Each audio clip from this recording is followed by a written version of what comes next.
Hey guys, Hey everyone, welcome back to, what is this, episode 3? episode 3. Time The is passing, flying. Ahab Breakdown. My name is Dan Zitt. I'm the Senior Vice President of Content Production for Penguin Random House Audio, co-creator of ahabtalent.com. And I am the other co-creator of ahabtalent.com and as well as the senior manager for digital production platforms at Penguin Random House Audio. So welcome, guys. Yeah, so let's start off. We always like to start off just talking again about what Ahab is. Ahab is a casting platform currently used by Penguin Random House Audio and their producers, where actors can set up a profile, post clips of their best work, and audition for audiobooks and soon other types of voice work. We built Ahab so we can break down the barriers between actors and the people that make casting decisions in the voiceover industry, and of course, create a more inclusive and representative industry. Jules, you want to talk about what the breakdown is? Yeah, the Ahab breakdown. So Dan, Molly, and I dreamed up the Ahab breakdown back in May amid all this COVID madness. And the Ahab breakdown is a way for us all to connect every single month about voiceover work, about audiobook work, talk about the platform, answer your guys' questions. And it's really a way for all of us to come together and stay well connected while we're all so far apart in our little cubbies. I know I miss seeing so many of you guys at industry events and other things. So every single month we have a different topic. So this month we're going to focus on actors and directors, and we're calling it It's Nothing Personal. And we want to talk about what goes on both sides of the glass and give you guys some insights into that dynamic, maybe even some tech stuff. How does this all work? And so we're going to have on Hillary Huber and Adenrele Ojo, who are going to talk a little bit about that and answer your questions. So that is the big topic of the month this month. Jules, you want to remind attendees that they need to change their chat settings? Oh, would you like me to? Thank you for the reminder about the reminder, Dan. Just so I don't butcher it. So I just want to remind you guys that make sure that if you're in the chat box, but I see it's going like crazy. So it seems like a lot of you guys have figured this out already. Make sure you change your settings so that you're messaging both the panelists and attendees so that everyone can see what you have to say. But yeah, Dan, over to you. Where are we going with this episode? Where are we going? As usual, we're going to start off with a little sample review. Our producers, and especially Julie and I, are in the site every single day, scouring for new talent, for existing talent, for just talent in general. So we're going to start with a little sample review with some samples that we found in the last couple of weeks that we were like, wow, this is really impressive. And I think it's really a good educational experience for everyone that's watching today. And also, while you're asking questions, please ask them in the Q&A area and upvote them if you like the question you want us to answer it. We're going to try to get to as many questions as we can. As we know, this hour goes by so quickly, especially when we have guests. So just ask your questions, and if we don't get to them, we do answer questions on social media. We do answer questions on LinkedIn and via email, and always we want to, again, as Julie said, just keep engaging with our audience and with our users and with all of our friends out there. Then we get to our guests. We'll talk to our guests about acting and directing. And then my favorite part of the show every week, we're going to have VO Roulette. And if you want to opt in for VO Roulette, which is where we bring someone on the show for about 5 minutes, you can write a message in chat, and Molly, who's behind the scenes working the chat room, will select you and get you online with us toward the end of the episode, and we'll ask you a few questions. It's a great way to talk about what you're up to, what you've done, where you think you're going. So let us know if you want to be on VO Roulette. Yeah, and also I know a lot of you guys wrote in via the Eventbrite. If you guys have any questions for us about Ahab or casting or anything like that, you can also send in questions in advance that way, and that gives us time to digest them, think them over, and also incorporate them into the show as a whole. So that's also a great way for us to hear what you're thinking about. Cool. Jules, you want to get started? We've got a couple of really great clips this week that we want to present to you. I believe the first one is yours. So Molly, would you mind surfacing Julie's clip of the week? Yes. We decided, before Molly, you push play, we decided to focus on kids clips this week because I know we've gotten a lot of questions about kids work, and I always say something like, if you're well suited for kids work, upload a sample. Well, what does that mean? So I feel like the people that we chose today give you a really good example of that. The wind and I have a complicated relationship. Because of the wind, I'm the girl without a birthday, without a name, without a beginning to my story. See, the wind took my family away when I was small, and I don't remember them or where I came from. I've tried asking the wind for my family back, but it isn't a very good listener. It does most of the talking. It whispers things only I can hear, reminding me that ghosts are real and elephants can speak. But even though I can hear the wind's words... Ghosts Yeah. are real. Wow. What did you say, Dan? Ghosts are real. I love that clip, Jules. I love that sample. I get chills every time I listen to it. And it's also actually happens to be one of my programs. So I hired Emily off an audition for this book. And the thing that Emily is so lucky in terms of kids' books, she has such a voice that can lend itself to sounding like a young kid. But what she also brings to that emotionally is this transparency in her voice. Like, I don't feel like she's trying to be a kid.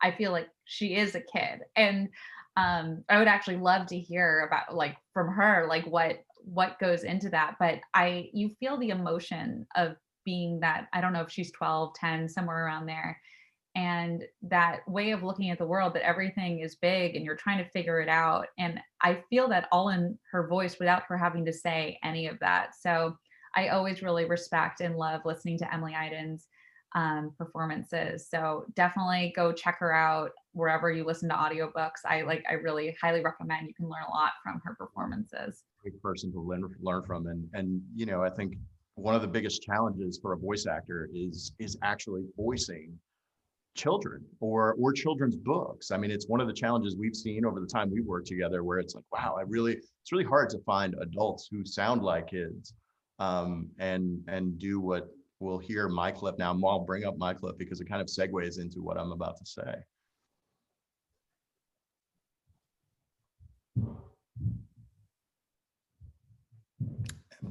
There she is, Kim Churchill. Chapter 1. The sky is endlessly blue, just as it has been every day of my entire life. And it feels like a prison. It's supposed to make us all feel safe, but for some reason I can't quite grasp. It always feels wrong to me. Clouds, rainbows, and the sun, things I've only heard of in stories, seem to call to me from somewhere beyond. Of course, it's not really the sky at all. Just a projection on the barrier field that encompasses the city in a protective dome.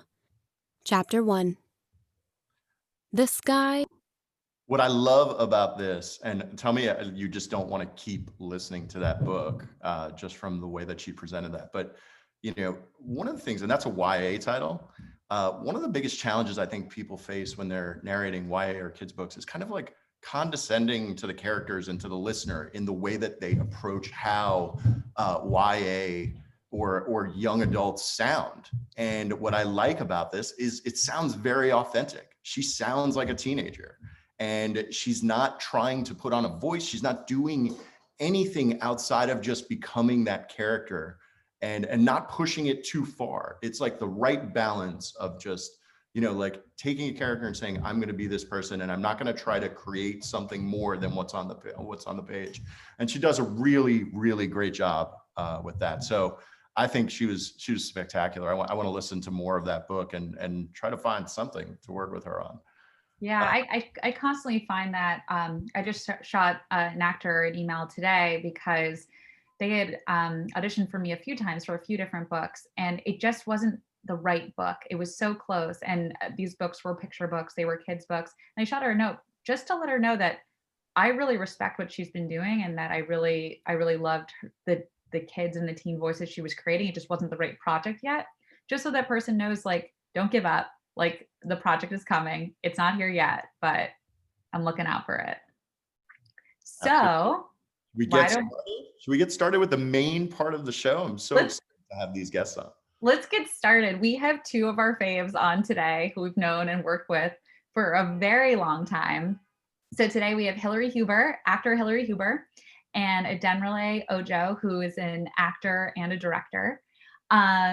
And yeah, so to introduce you guys to Hillary. Hillary has worked in voiceover for a very long time, and she has since switched over to primarily mostly focusing on narration. If you guys haven't listened to her audiobook titles before, I can highly recommend them.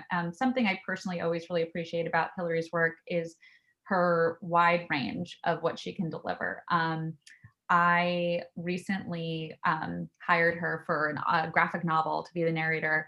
And the graphic novel's called White Bird. And she portrayed this elderly grandmother delivering a story to her son about the Holocaust. And it was absolutely stunning. But that is just one little niche in what she can portray. So I would highly recommend listening to her narrations. She also directs audiobooks sometimes. She coaches new narrators. You are very lucky if you get coached by either of these women, honestly, because they've been in this industry for a while and really know all sides of it. She is a multiple Audio Award finalist. She is an Earphone and Sovus Awards winner. The thing that I love most about Hillary, or one of the things, is that she splits her time between LA and New York. So usually when she's on this coast, I get to see her more. But I'm just so happy and excited to have her on and hear her insights into her work today. Let's mention that she's recorded almost 600 books, which is unbelievable. Unbelievable. Find any time to do anything else. So Hillary, why don't you come on? I can't see you yet. I'm excited to see both of you, and Adenrele. Hi. Well, hi. Yeah, Adenrele, you pop up too. Yeah. So I'm going to introduce Demerley Ojo. Let me just give you a brief story about these two. I've known the two of them for quite some time right now. Since I started working out in LA, they were two of the first narrators I met when I first started going out to LA, and I got to tell you, it just seems like we've known each other for a very long time. So this is like such a great, and I haven't been able to go back to LA since COVID hit. So if this is the closest I'm going to get to you, I'm just really excited. Adenrele Ojo is the wearer of many creative hats. She's an actress, a voiceover artist, a producer. She's a photographer, and she was raised around theater, literally. Her late father was a founder and artistic director of a Philadelphia theater. She's won multiple audio awards. She was one of Audiophile's best voices in the year 2015. And she's performed in many theater productions, film, and of course, a lot of audiobooks. I think you're close to 200 credits in the audiobook world at this point, which I just can't believe.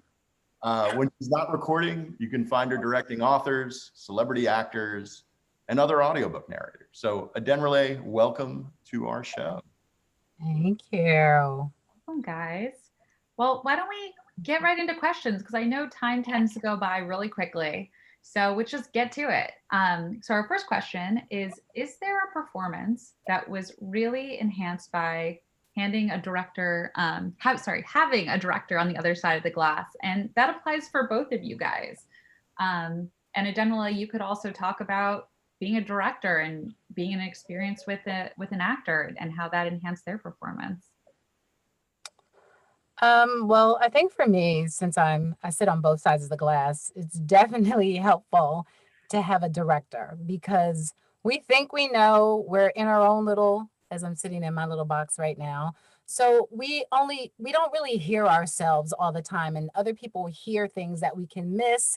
I've had one book, and it was just the way it was written. I was just like, I need help with this. I really do. And my director, Jessica Kay, she was just on it. She just had my back totally. I mean, just the way it was written, it was just like, okay, wait, let's think about this sentence. What are we saying here? And she just helped me break it down and just bring it to life. And so it was, if I had to do that particular title by myself, I don't know what would happen. Like, seriously. So I think it is a blessing to be able to have a director when you can. So yeah. Hills, is there a book that you remember as being like, wow, thank God I had a director in my... Yeah. Well, first of all, I think every opportunity to have a director is a welcome opportunity. There is no book that is not going to be bettered by another set of years. And there's something about you know, being in the room by yourself, in your little booth by yourself, and the sound of one hand clapping, that is, it just makes the work that much harder. When you have somebody on the other side of the glass, you are performing for somebody in real time instead of imagining performing for somebody, which we've all learned to do because we have to. But there's just, having somebody out there really keeps me on my toes in a way that I'm not able to do necessarily as well by myself. A recent one that was really helpful was, I did a book about Trump called A Very Stable Genius for you guys. And it was such there were so many atrocious stories in that book. And I was instructed not to bring my own, it was journalism. So I was not to bring an opinion to the material, which is really hard to do when you're reading something that you find appalling and abhorrent. So it was just super helpful to have somebody there to say, no, don't comment, report, report, report. And it's that kind of sort of back and forth that is really invaluable. And, you know, a director isn't always, I think there's kind of this idea that it's not like being in a play or in a film. The director's not there giving you notes on every single line. There's just not time for that. But they catch things that you don't catch, and they keep you on your toes. So that's so to jump on that, what is the hardest thing about having a director on the other side of the glass? Because, you know, I know a lot of actors who've never worked with a director, and still they've been in the audiobook industry for a while. And it's like, wow, I've never actually sat across from someone who's criticizing my work or helping me. But what's the hardest thing about working with a director at times? I think it's having your own opinion. You've read this book, you have your thing about what you think these characters are like, all of this, and then you come into the room and that's what you want to do. I tell you, I've done that. I'm like, I know what I want to do, so I don't want anybody to tell me anything. And you know, it's a collaborative process, and sometimes you do have to release some of that. Directors, I am not there to tell you what to do, how to do your characters, what they should sound like. I am there to support the author. I am there to support you and make sure that we have the best product at the end that the listeners want to hear and that you sound great. And so sometimes, you know, you have to kind of let go of what your righteousness or what you think, and maybe go, oh, I never thought of it that way. Let me try this, because you might get stuck on something and thinking this is the way it should go. And maybe like, nah, you should soften it up. Kelly is wonderful at things like that, where she'll say, Adenrele, just bring it down a little bit. And you up here you up here doing your thing up here.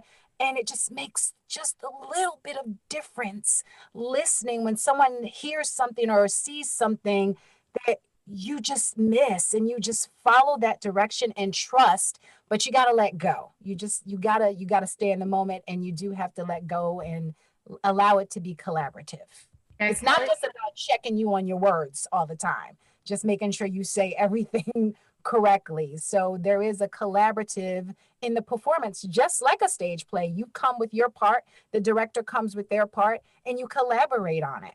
So that's kind of how I see that. I was just going to add in there, for those of you guys who don't know, Kelly Gilday is a producer on our team, but she also directs, and I admire her for both.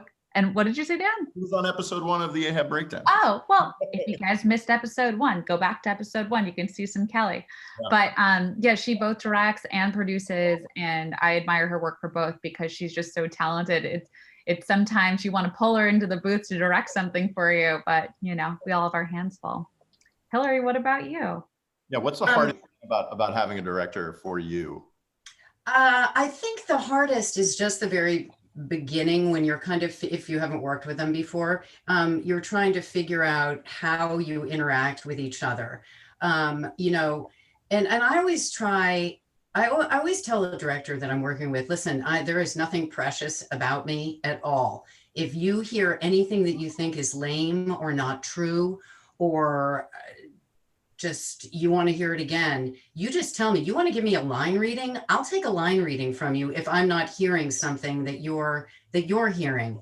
So I think it's important that your personalities mesh and you kind of get each other. And I get along with pretty much everybody, but The hardest thing is if you have to work with somebody who maybe you just don't jibe with, you don't get the way they communicate, or they jump at you loud each time instead of waiting for you to finish a sentence. It's just figuring out that dance, I think. But once you've established the patterns, I think it's really smooth sailing. It takes so much just stress off the whole process when you have somebody there. When we're doing it by ourselves, you guys know, we are listening for noises. We are working on our performance. We're working the systems. It's so much to do.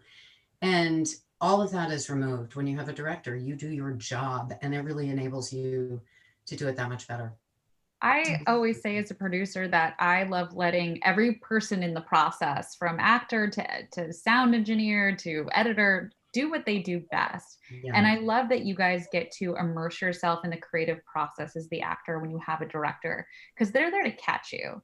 They're there to say, oh, you got out of that character voice for a moment, or give you some guidance. Because I also, just being a creative person myself, it's hard to give yourself feedback when you're in that creative space. And you really do need someone that you trust to give you that outside guidance.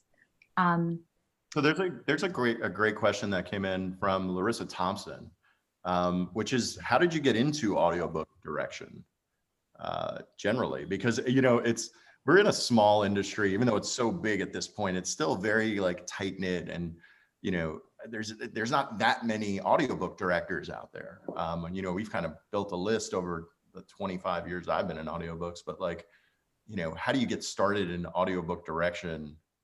Or how did you get started at Adenrele? 2010, I was working for the Mouse, that is Disney. And I had been flexible in my years at Disney for a while as a permanent employee. And some maneuvering happened. We were in a recession, and it was like, hey, you need to pick this or that. Because I was taking off work to go do audiobooks, and I was taking like sick days and stuff like that. And finally, they went to my HR department, and HR pulled me in and was like, hey, we did you a solid for these past years. We don't have to do it anymore. And so I had another book. I asked for permission to do this final book. And Dan Musselman in LA, I came in, he's like, hey, you doing, kiddo? And I was like, yeah, Dan, I don't think I'm gonna be able to do this anymore because I can't take off work. And he said to me, have you ever thought about directing? And I said, no. And he was like, well, think about it. I don't do it that often, but think about it. I didn't really need to think about it. Like, that was a done deal. So I didn't say anything. I was just trying to figure out how to leave my job and have enough money stacked to leave my job, because it wasn't guaranteed that I was going to have a directing job the day that I quit. And then Dan came back with a book that was going to be 8 days of recording. That meant I had to quit. So I said to him, I can only accept this book if we still have the director, if I can still do that, start directing, because I got to quit my job. And he said, okay. I went in the next day and handed in my notice, literally. I gave them a week and a half because that's all I could give. And they actually sat me down. Janet Stark, who's no longer with the company, she actually got me started on my first audiobook at Books on Tape at the time. And she trained me. I sat in on a session with her with a child, a real child, which you don't get that often. So I had a little kid that was actually narrating, and if I missed something, you missed that. He said, oh, okay. And so she trained me. I was on it, and then the rest is history. I mean, I'll tell you, it didn't take off. Like, I wasn't directing nonstop after that. It was slow, and then I think it was after I directed an author who gave me really great praise. And kind of after that, it was just like, okay, Demerley. And I was like, and so I've been kind of going with it ever since. So that's how I started directing. So it's great. I learn a lot sitting on the other side of the glass, because as I actually watch some of my own colleagues, I go, oh, that's what you do? Oh, let me do that when I do. Okay, that's how you, oh. So I've learned a lot from others narrating that I didn't do before in my own process. And I was like, oh, okay. I'm going to add that when I prep my book or when I do this. So it's been wonderful to be on both sides of that creative process, because I learn a lot actually just sitting on both sides, what to do, what not to do. So yeah, so that's how I got started out. You actually bring up a good point, and I think there's a lot of questions always about what are the demands for people on both sides of the glass. I get that question from actors a lot when I work with them for the first time. What am I responsible for? What is the director responsible for? Like, in your eyes, and Hillary, you can answer this let's start with you, because from the acting perspective, what are the things you think you're responsible for when you go into a session? I know on episode 1 of the breakdown, I was like, read the book, please read the book, let's just start there. But what are the demands that you think are on the actor going into a session, things that you'll do to prepare when you walk in? And just to piggyback on that, Allison Ryan, she wrote in a question asking about pronunciation and research questions specifically. So if you guys could tack that on too. I always laugh when I meet people and, what do you do? What do you do? I narrate audiobooks. The first question is always, do you have to read the book? Mm-hmm. And or how many times do you read the book? Which makes me laugh also in a different way. Twice. I read it twice. I don't want to walk into that booth unless I'm fully prepared. Obviously, I've read the book. I know who all my characters are. I have an inkling of what I'm going to do with each of their voices. And most of that development of the characters comes when I'm reading the book. So, I know sometimes people get preppers to do that kind of work for them, to figure out all the characters and give them an overlay of the story if they don't have time to read the book. But that wouldn't work for me, because I need to be with those characters for a while to know who they are and what they sound like. And I take lots of notes about them also. But their voice develops in my head as I'm reading. I'm kind of doing it out loud in my head while I'm reading. So I want to come prepared in that realm. Also, the vocabulary. I need everything looked up, because I don't want to stop in the middle of recording and look something up. So I have full spreadsheets for every word, and I do that research pretty exhaustively. I'll hire people to do that if I'm crushed, to look up words for me. I don't have a problem with that, but I want to come prepared with that. Even though I know that when you work with a director at Random House, it is theoretically the director's job to do the research, which is fantastic and incredibly helpful. But I'm still going to look up a lot of it myself anyway, just because then I have it in my head, and I don't necessarily have to stop for them to tell me how to pronounce things. But just I'm not going to be as thorough if I know I have a director backing me up also. Or I did a book recently for you guys, and there was tons of German and tons of Spanish, and we kind of split it a little bit because there was so much to do.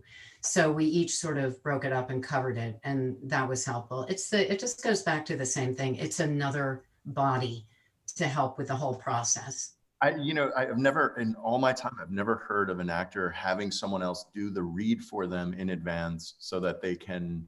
People do it. They wouldn't tell us, Dan. They wouldn't tell you. They wouldn't tell you. I just think it's a terrible approach to recording a book. And I think, as you said, Hills, I could see you reading a book, because you have to immerse yourself if you're doing fiction, 100%. And people and how they sound and the flow of the writing. I can't imagine walking in cold with like, oh, here's your book report. Like, that's what it's like. Here's what happened in chapter 1. I can certainly see like, oh, here's a list of all these pronunciations that I need help with. But that's great. That's a different conversation. But to piggyback on that, can I ask you, because you talked about it from the actor perspective, what do you demand from an acting perspective of the director? And then we're going to ask the same questions of Adenrele in reverse, I think. Oh my gosh. I am going to ask a director to have read the book also. Baseline. Yeah, baseline. And if it's in their contract or whatever to have done research, to have done it, which sometimes isn't always the case, to have done it, a deep dive on it, I'm going to ask them to be, I guess I don't want to say everybody's respectful for the most part, but to be kind in the way they talk with me. Actually, you know what? This is something that, this is one thing that's just occurred to me.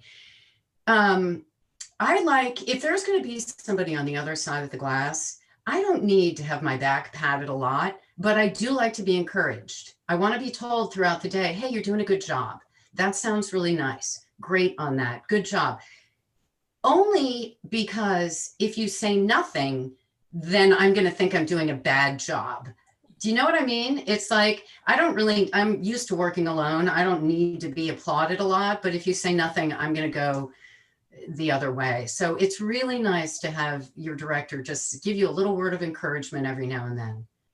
So Adenrele, what are your demands that you put on the actor when you go in as a director? Like, what are the things you really want when you walk in? I mean, we can just skip over read the book because that's the most obvious answer. But you know what? Even though with that, Dan, as obvious as it is, it's not just reading the book for the sake of so you know the story. I worked with someone who didn't read the book. And when they got to the dialogue, they could kind of really, because it was they could do that part. But the narration was flat. And so I think that's the part that people forget. The narration. The narration is a character all in its own. And I feel like the 2 clips that you played in the very beginning, that was all narration. And it was beautiful. And they were telling a story. And if they didn't read the book, I mean, if you can do that and not read the book, bless you. But because I believe they probably read the book, I'm going to go with that there's something that they can feel in the moment. They're familiar with it versus you've not read it and you start it. You don't really know what you're talking about and you're kind of figuring it out and you're like, oh, okay. But now you've missed the moment. You've missed the mark. And so now we're moving on. And so the narration, every time you speak, that is so important because that's where all the descriptives are most of the time. That's telling what's happening. It's the music, it's the soundtrack of a movie. So reading the book is, it really is. Yes. Research. Yeah, I do want my narrator to do research. If it's 5 words, 10 words, I mean, please, if it's sci-fi fantasy, I got your back. I'm going to have that. You're not going to know what the author is thinking most of the time. I understand. But if you have a book, and this actually came up a conversation recently, and you're all over the place. You got some French, you got some German, or just whatever, and you have a lot of it. If I have to stop every time to feed you how to say it, and I'm not fluent in German, so sometimes I'll have clips so you can hear it. So now we've got to stop, play the clip, let you hear it, roll it around your tongue, then say it, possibly mess it up. Then you have to do it again. Do you know how long that just took? So if we have 100 of those words that you've never familiarized yourself with, then we're going to do that quite often, unless you just have the gift. Some people have that gift, but everyone doesn't. So it's great it's more about familiarizing yourself with things before you get into the booth in the studio to help your flow. And as we all know, time is money. So, the more we have to stop, that's the more time that we're going to need on the back end to get the job done. So if you kind of cover some of that, and I'm not asking you to go deep dive and, look on every single site and call up this person and, no, the simple things that you can find, bring them to the table. What you can't find, if it's not simple, I should have it. That should be on me and I will have that for you. But if we have to stop on every single thing, we've got we're gonna be here all day. Well, and going back to something we were talking about earlier, talk about disrupting that creative immersion, that creative flow. That's why you have that director there. And so it's not only getting the words right, it's then making sure you get the words right and the character voice and the emotionality of the scene. So yeah, love that. Do that prep. Also, can you, if possible, I like the prep done a little ahead of time so I can get it. So the director isn't doing it the night before. It's nice if I can get it ahead of time, because then I can look through it and I can wrap my tongue around those words. You know, if So they're willing to share it with me. I would have to say to that. Now that's a good one. I'd have to say, because we're all contractors and we're all working on the schedule that we're working on. So I am working as a director as fast as I can within what my time frame is. So my time frame is to have it to you at the session. It's not necessarily, and this is a good conversation, to have it to you in enough time for you to have it for your session. If I can, I'll get to you, give you what I can to get us started. So hopefully I'm not working, if we're there for 4 or 5 days, I'm not on day one worth of the night before our session. So hopefully I have that to you. So, you know, you're ahead of schedule, you can wrap your tongue, but to try to, I can't say that as a director, I would have my stuff to you in advance, you know, days in advance. Oh, you will when we work together, because I will be on you, Adenrele. Surely. I'll be watching you on Polo going, whoa, going, what the hell are you doing? Get to work. Wake up, Adenrele. That's the thing. Wake up. I like Julie this. preps plenty. Every time I've like reached out to her in LA, hey, let's grab a coffee, and she's like, I've got to prep this book. I'm really busy. You know, like you know, one of the questions that we had is, and I think a lot of our audience, especially now during COVID, is doing a lot of self-directing. Either started with it, continues to do it, and will continue. And both of you have been in that. You know, Adenrele, you're in your booth. Hillary, you were in your booth when we spoke the other day. Like, you know, do you have tips generally for people who are self-directing?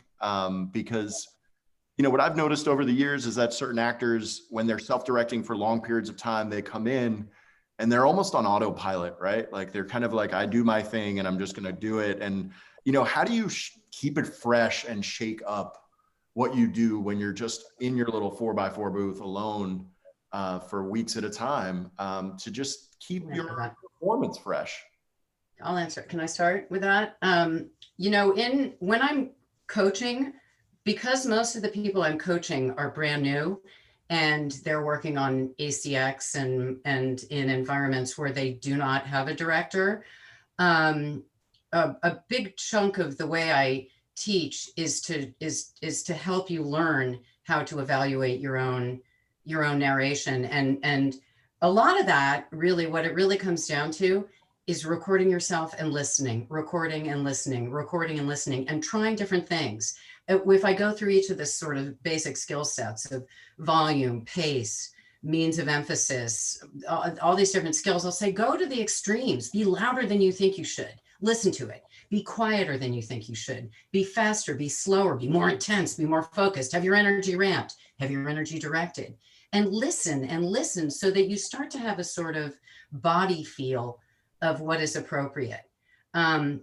Most of us probably don't listen to ourselves very much. I mean, who likes to listen to themselves? Not it. Dan definitely doesn't. I know that he often doesn't go back and listen to our interviews. Yeah, right? So I think it's important for you to listen to yourself and know that, so that what you can essentially do is take the perception of how you think you sound and the reality of what you do sound like and line them up, so that you know that what you are doing is what you anticipate you're doing, if that makes sense. Yeah. What about you? On a total different note, self-care. A lot of us are really busy. We're like, okay, we can do it. I can do it. And there's 7 days of a week going by and you're reading during the day, recording at night, or vice versa, and you're nonstop. And so, in a whole different thing is sometimes you have to say no, because you have to take a break and you have to refresh your mind, refresh your spirit. I know we all want the money. It just never seems to be enough of that. We want to get in, you know, oh, I got this job from so-and-so or this, and I've never worked for, I get it. But sometimes, like, literally, I've already looked at my calendar for January and I was like, I'm not working the first week of February. I can't. I have to just kind of step back and take some mental and spiritual care for myself, or I'm going to burn out, and the burnout will show up in the recording because I'm tired and I just want to get through it and I'm exhausted and I take naps. Like I do. Yes, she does. I do. Anybody that knows me knows I take naps. I have to, sometimes I'm not the same. This is another reason why having a director is great, because they keep me on target. But I get more exhausted by myself. And so literally I have to say, okay, I'm by myself. If I had a director, this book would take me 2 days. So I'm by myself. I'm going to give myself 3 days, and just gives me more time to breathe and to say, I got to stop. I just did 1 hour and I'm exhausted. I'm going to lay back for 15 minutes. And that little bit of time just helps me. Everyone is different, but on a whole different level of just, you sometimes just have to say, I got to stop. I can't. No, thank you. I appreciate the offer.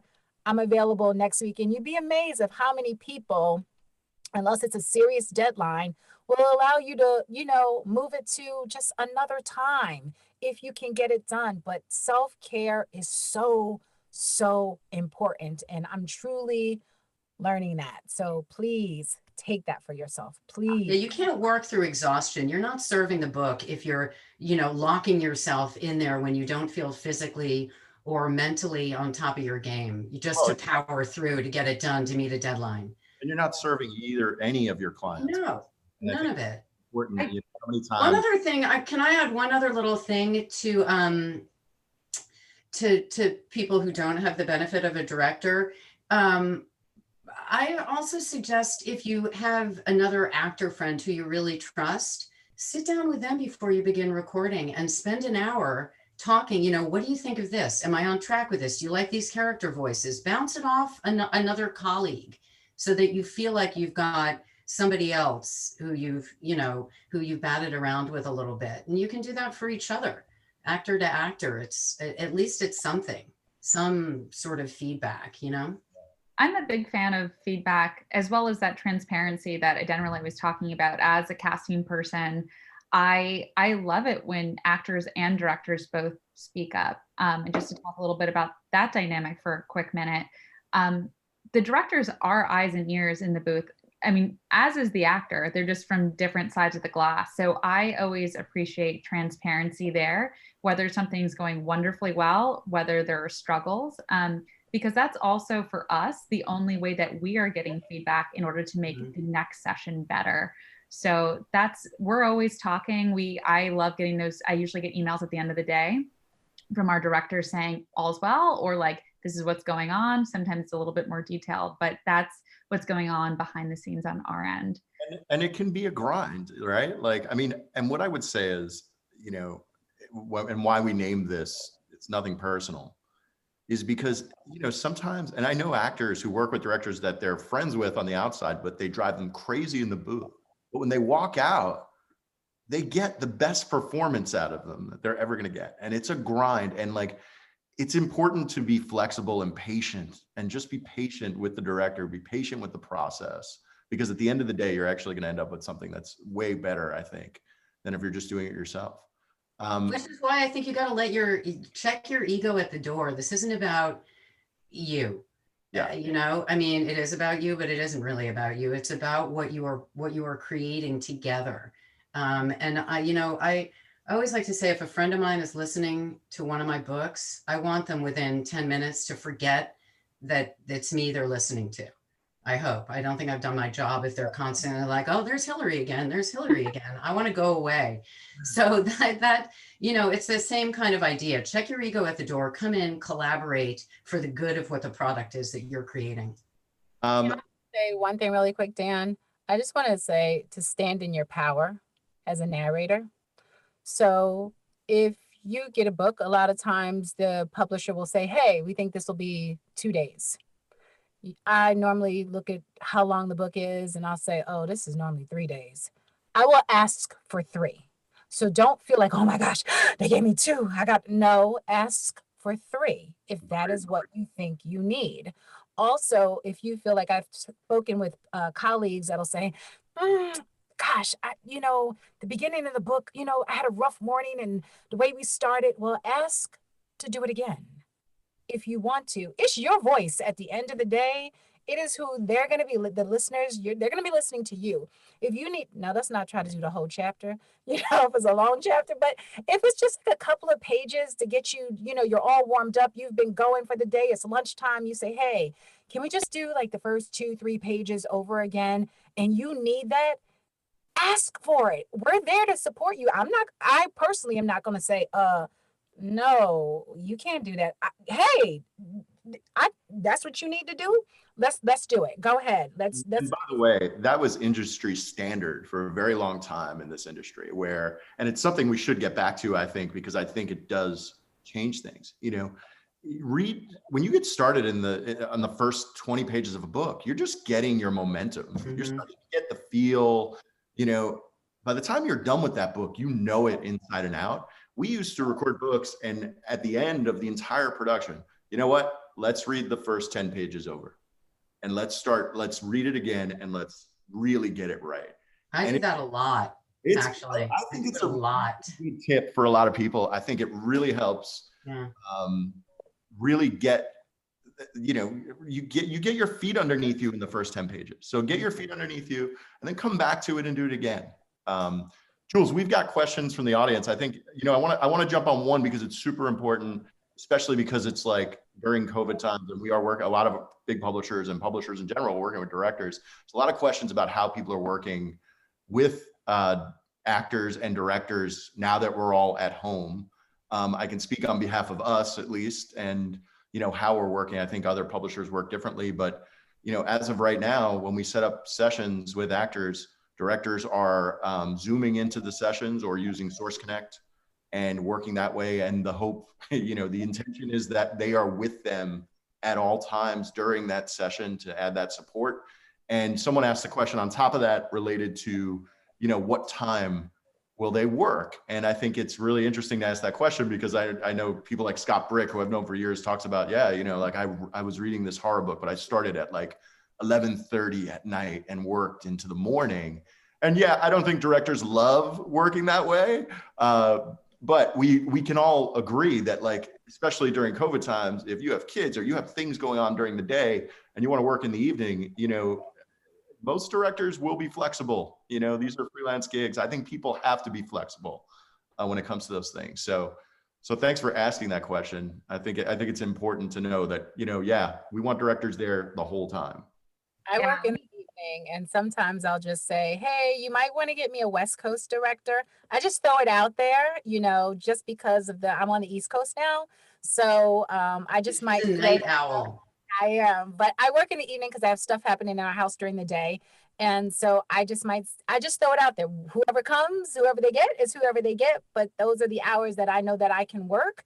And so we always make it work. I got a session after this. Well, we have a bunch of other questions pouring in. I know our time is getting tight, as it always does, because we get into these deep dive conversations. So a few questions about the messages on Ahab. So just to steer us over there for a second. So on Ahab, if you send in an audition, it's required for you guys to write a little message to us. That could be a hi, that could be a thank you. What is most useful for us that I've found personally, and also I know Molly has from our talks, as well as some other producers, tell us, is there any reason why this audition or this project is personally special to you? Is there a reason why you especially connect to this one? And if you don't, fine not to say anything. You don't need to lie here. I love authenticity. Not gonna get bonus points for it, but it's good to read if it's there. Yeah, and if it's true. I've had a few actors write to me and say, this project is really special for me for X, Y, and Z reasons. And I know it's true because of the time and care they put into those messages. Again, don't do it for every audition. You don't need to. And I will take the time and care with those messages as long as the audition is standing on its own. If I listen to an audition, it wows me, then I will take the time and care with those messages. So it's a little tip of the day. This is a good question for our guests from Suzanne Barbetta. Oh, it just disappeared. Okay. When working with the director, how often in advance do you discuss the recording? I like to connect my actors with their directors, and especially my authors with directors well in advance of sessions, I think sometimes there's not a need for that discussion. Other times there is, but what do you both feel? How do you both feel about that? For me, sit as a director on both sides. I don't need to talk to you unless I need to talk to you. But if you need to, as a director, if you need to talk to me, your director, or you have some questions of me, then I'm totally available for that. I like to see what you come to the table with versus trying to, oh, this is happening in the book and be mindful of that. Like, let me just see. We're both reading it, as we're supposed to be. So let me see what you come to the table with. And then if I feel we're off track, then we can talk about it then. But I just want you, it's like rehearsal for a play. Let me see what you got. And we can go from there. But if you have questions as a director, I ask my director if I have a question. What I will ask is if there is a language, are you fluent? I want to know. If you're fluent in German or Scottish or whatever, I'm trusting you. What am I going to do if you're fluent? And I'm going to tell my producer, hey, they're fluent. So I'm trusting them. So that's the kind of conversations I tend to have regardless which side of the glass I'm sitting on. I'd say mine's pretty similar. I like to have contact ahead of time in case I do have questions on both sides, or if I'm directing, so I can be available to support if the actor has any questions. But as far as discussion, I think we usually, do that the day of the first session. We sit down before we start and go, okay, here's what I'm thinking. Do you like this? Do you like that? We kind of do that and before we start. But it's incredibly important and valuable to have each other's contact info and to open up that line of communication ahead of time and just know that each other is available if any need arises. So we will have time for wrap-up thoughts at the end of this, but I know we're getting tight on time. So why don't we pop over to VO Roulette? Molly, do you have someone to pull onto our virtual stage so we can ask them a few questions? I do. This time around, our VO Roulette winner is Kimberly Wetherill. Oh, yay. Kimberly, come on. Kimberly, I'm going to allow you access to open your video. There she is. That photo is amazing. There she is. Hi. You're muted. Unmute yourself, please. So I did not realize Look at that. I was going to That's pretty good. Yeah. I'm sitting here knitting while listening. Welcome, Great. Kimberly. Let's start with where are you from? I'm from Florida, but I live in Flatbush, Brooklyn. I've been a New Yorker for 22 years now. Wow. So yeah. Tell us a little bit about yourself, your acting experience, and how you ended up in the booth. Well, my background is a little different than others, and I'm particularly interested in this session because I started narrating about 1.5 years ago. But I came to this from a directing and producing background. I was an opera director, a film director, and then I transitioned into commercials for a few years before I switched into narrating. And it was commercials that pretty much broke me because that is absolutely the most brutal schedule of any of the entertainment fields that I've been in. Like, commercials are the worst.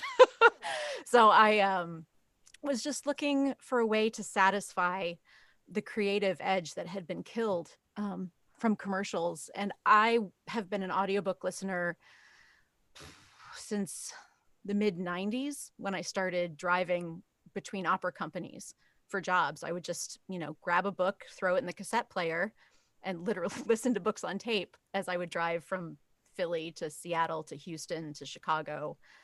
And one day I was just sitting in my chair knitting, listening to an audiobook, and I was like, hey, maybe that would be something I could do, because I'm a huge book nerd and have been reading since I was 2. And it's been a great fit. I absolutely love it. And I would really love to apply my directing background and add that into the mix. Have you had the opportunity to work with a director on audiobooks as well? I have not had a director for myself yet, other than calling in coaches, Miss Hillary being one of them, to help me through certain moments and chapters when I need it. Like when I come to a tough scene, I do exactly what you suggested. I call the experts, you know, when in doubt, coach it out. And that's really helped me. And I've been working with friends on the down low and directing their audiobooks on the side for fun Oh, to kind of get my hand into it. Oh, you But audiobook. like on the DL, because, you know, what if I suck? Yeah, So well, that's been great were too. talking about getting friends' opinions on how you're doing as kind of like taking the temperature of like, is this spot on? Do I need to adjust? And I think that's the best place to start. Yeah, it's been great. I love it. and I think that's, you know, a lot of advice we always give people about everything that you want to get good at, right? Like sometimes you just have to do it outside of your day to day, right? Like you've got to take the time to get better at what you want to do when you're off the clock. Yeah. You know, That's how a lot of the Ahab talent came together. Ahab came together because Dan and I were like, all right, we're done with our day jobs, 5 o'clock, time for us to dig into this site and figure out how we can do it. how we can make it better. Yeah. So are there things that, you know, so tell us about a project you worked on that you're really proud of or something you're excited about. Gosh, well, a project that I really, really loved this year was my first title with Dreamscape. And it was co-narrated with Karen Chilton. It was a book called Unseen City by a friend of mine, Amy Shern, who's a brilliant author. And I got to read a friend of mine's book, which is just like, that's been my narrating goal since day one. And it's an absolutely beautiful story. It's told in 2 timelines. So you have the one point of view is a 10-year-old girl in pre-Civil War New York.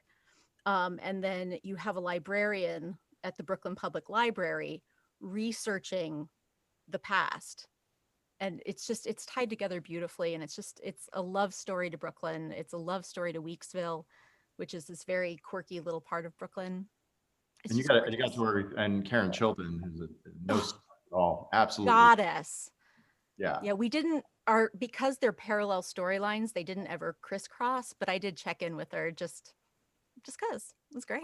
That's actually, I think, raises a really good point. And I think when you are in a book where there's 2 points of view, but they do intermingle, it is, and you're working, especially now remotely with 2 people maybe on different coasts and different time zones, I think it's important for those actors to talk before you enter into that project. To what are some, because there could be nothing worse than an actor saying, oh, well, I kind of saw this character as this, and the other actor saying, no, I saw them completely different. I saw them this way. So I think it's important to kind of keep all that together. And when you work with a director, that's a lot of their job, right? Mm-hmm. Kind of keeping those. Well, this could be a whole one of these shows. Yeah. Is best practices for dual narration. Oh yeah.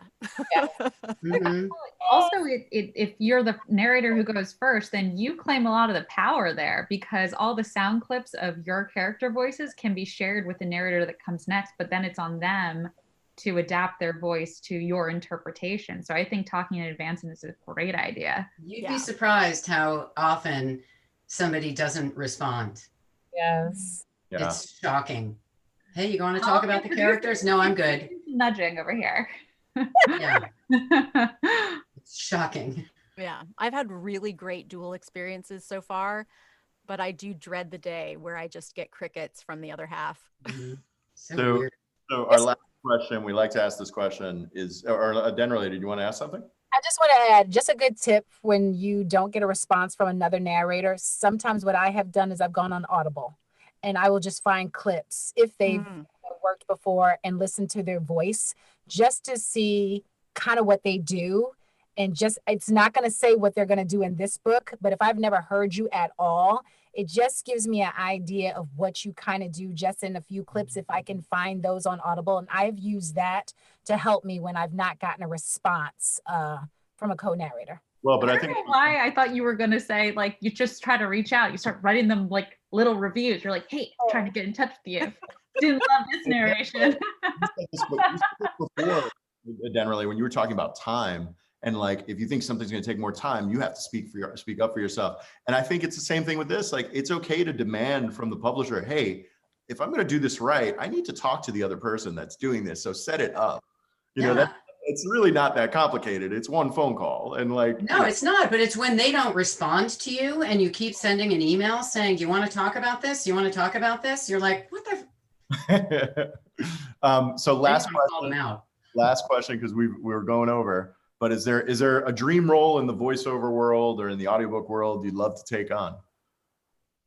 There are a couple books that have not been turned into audiobooks that friends of mine have written that I would absolutely love to see realized, and I would like to read them. Great. But right now, no, just the next job. I would like the next job. That's the job I want. Not this job, but the next job. There's my answer. There we go. Thanks so much for coming on, Kimberly. We Oh my really gosh, thank appreciate you. all Thank the you for having energy me. you brought to the end of our episode. And we'll see you again soon, hopefully in the booth. So Molly did drop this in the chat, but I did want to say, oh my God, I love Kimberly's headshot. It's so great. So fun. I did want to say that I should have mentioned this at the top of the hour. This will be recorded and it will be on YouTube. So if you missed any part of it, if you came in late, came in early and you ducked out and you're not listening to me say this right now, you can check it out on YouTube. Just to mention our our next episode, which will be in January, on January 14th, from headphones to consoles, becoming more multidimensional, which I'm really excited about. And I know, Jules, you are, because we, always, we're in this audiobook world. We've been immersed in it for so long. And now we're going to get to talk about other VO genres. It's really exciting. So next month, we're going to have Scott Cresswell, who is a producer, director. I think, Hills, you might have worked with him before. Some of you may have worked with Scott before. Producer, director, he's a songwriter. He works in video games and audiobooks and other voice work. And then we're going to have Tara Sands, who's fantastic. She's a VO artist. She's done video games, animation, and a ton of audiobooks. And she certainly has, that young sounding voice we were talking about. She does a lot of kids' books and YA. And then someone you and I have never met, but we're really excited to meet, named James C., who's done a ton of like video games and animation and films. And he just seems like a really, really interesting guy to talk to. So we're going to be talking about, other types of VO next month. So I'm excited about that. And one of the reasons also I'm excited to have Scott and Tara on, because they have been a little bit of spirit guides for us in terms of growing the Ahab platform towards other areas of voiceover work. As we've been looking forward to expanding, we've been talking to people throughout the voiceover industry from other areas that aren't audiobooks, which are our bread and butter. And so both Tara and Scott have given us great guidance on all of that. So, but before we leave, do you guys have any last words of wisdom to share with everyone? Any final thoughts? Just stand in power. Yeah. I love that. I know that a few people in the chat were repeating that. I feel like that's going to be on a t-shirt somewhere with like the Ahab logo on the back. Yeah, it's just like stand in your power. You're here for a reason. You're doing this. You're getting hired for a reason. Trust yourself. Trust your instincts. Believe in yourself. If you don't believe in yourself, it'll show up in your work. You got it. You're here. Stand in your power. Period. What about you, Hills? I'll say that I think this is the greatest community that I've ever encountered in the performance arena. That's because you know me. It's because of you. It's really all about you. Of course it is. Everybody is so generous with their knowledge, with their time, with their input, with their support. So take advantage of that. We're all willing to help each other. I ask for help a lot. People ask me for help, and there are no dumb questions. I just don't be shy about reaching out and asking for help when you think you need it, rather than just trying to guess it on your own. It's a good community. Yeah, I think the thing that I love about the creative process of creating audiobooks is when people are truly vulnerable with their work and with each other, and that plays into transparency. So allowing yourself to take that criticism, positive, Like positive feedback's great, but negative feedback is going to make you work and make you improve. I found that throughout my producing career, just in life in general. And if you ever have that immediate impulse to kind of reject that criticism, just take a beat, take a breath, and see if there's something valuable there. I always find when I get constructive criticism that I don't immediately take to, it starts to play in my head a little bit. And then I usually like look back a week later and I'm like, wow, that is really impactful for X, Y, and Z reason. Yeah. And I will just, piggyback on that and say, I've lived by this, and I think it's something that all narrators and directors and everything, like, just because it's hard, don't run away from it, run at it. Working with a director is hard. Books are hard, doing this work is hard. So don't run away from it. Don't be intimidated. Just work at it and just go forward. Like, I think whenever you're being challenged in the studio or challenged by a situation, going at it is so much better than stepping back. Because if you go at it, then you will learn from it, and you'll be, a stronger narrator and a stronger actor, or stronger in anything you're doing. So run at those challenges, especially if it's a challenging director or a challenging book, because once you get them in your back pocket, then you have them in your portfolio forever. And then after that, when you have another one, you're like, I've been there already, I can do it again. So go. Let me just also mention 2 people behind the scenes today. Molly LeRae, always thank you so much for all your help in putting this together. Molly is the best. She's the one who manages getting everyone on at the right time, and the intros and the outros. And of course, Ashley Coolball, who's been managing the Q&A area and the chat box. Thank you so much for your help. And thank you, Hillary and Adenrele. Yeah, I miss you guys more than I can express. I can't wait till we're all hanging out in a bar somewhere. I know. Karaoke.